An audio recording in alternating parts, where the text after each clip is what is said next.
Hello and welcome back to the channel. Today we're going to be speculating around the new Fender 59 Bassman Tonemaster amp. It's a really exciting prospect. It looks amazing. It's going to have some cool features that you don't already get in the Tonemasters. It's still got the scalable output, which is really useful in a practical sense. It's going to look gorgeous. It's going to have the 4 speakers that you want. I think they're going to be Jensen's. We can already see the specs, which is pretty cool. The 59 Bassman is a really legendary amp, so the Marshalls were based on those. A lot of people wanted them at the time where Jim Marshall was developing his amps, and he was trying to basically recreate that with parts that you could source in the UK. And what he come up with was the JTM 45, again a classic amp, one of my favourite sounding amps. Guys from Buddy Guy, Hendrix, you know, that Voodoo Child the Slight Return was done on one of those Bassman amps. Absolutely amazing sounding bit of kit.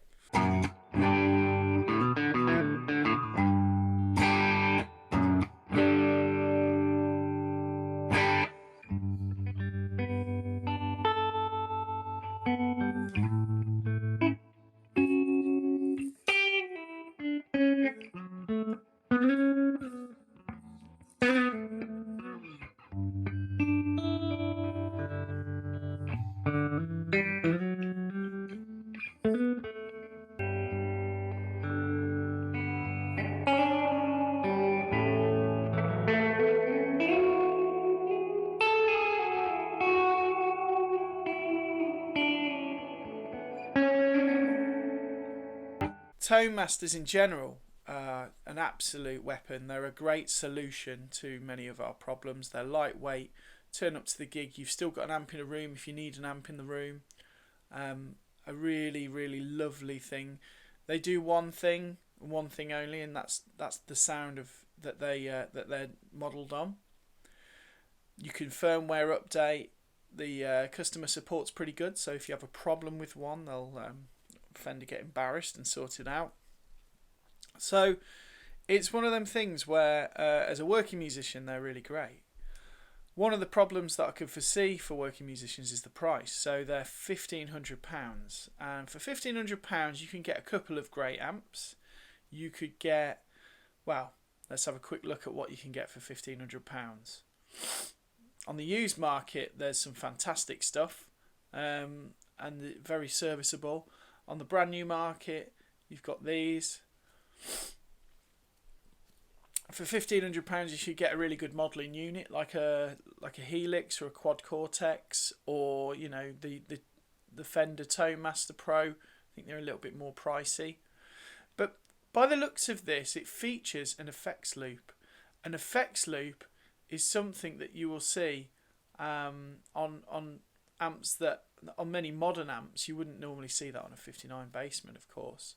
But the great thing about an effects loop is you could plug in another modelling unit. So if you had a Tonemaster Pro, you could plug that in, and then you've got countless sounds. You know, you could really work on that, on those tones, and they'll be really useful then. So if you do have those gigs, you've got that you've got that flex where you can do that, and it's obviously good for modulation effects. I don't think it will sound like a Bassman using those modulation effects unless you're going for a studio vibe.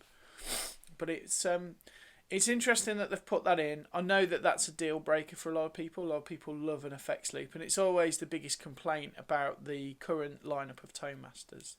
So I think that's a good thing to have, and I think that it could open up an ecosystem of digital units like the Quad Cortex or the Helix. You know, you can have your Helix and that, and you can combine them, you can change your amps, but it's a little bit pointless because you can just get an FR, you know, that goes in with it. So I think for £1,500 I'm out. I wouldn't be able to afford that for something that, you know, my deluxe reverb can do, and I'm pretty happy with that sound. But if you just got to have a 59 Bassman and you don't want to get the reissue and you don't want to deal with tubes, it will be that kind of thing. But only collectors and bedroom musicians are probably in that category, unless you're an artist and you need that dependability.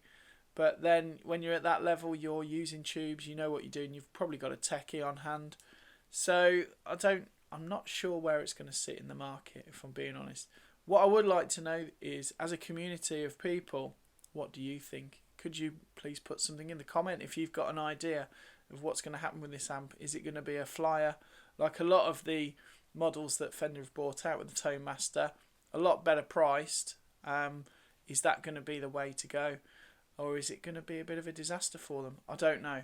I'd like it to do well, because I think I do love the idea of a tweed Tonemaster. I just can't believe the price.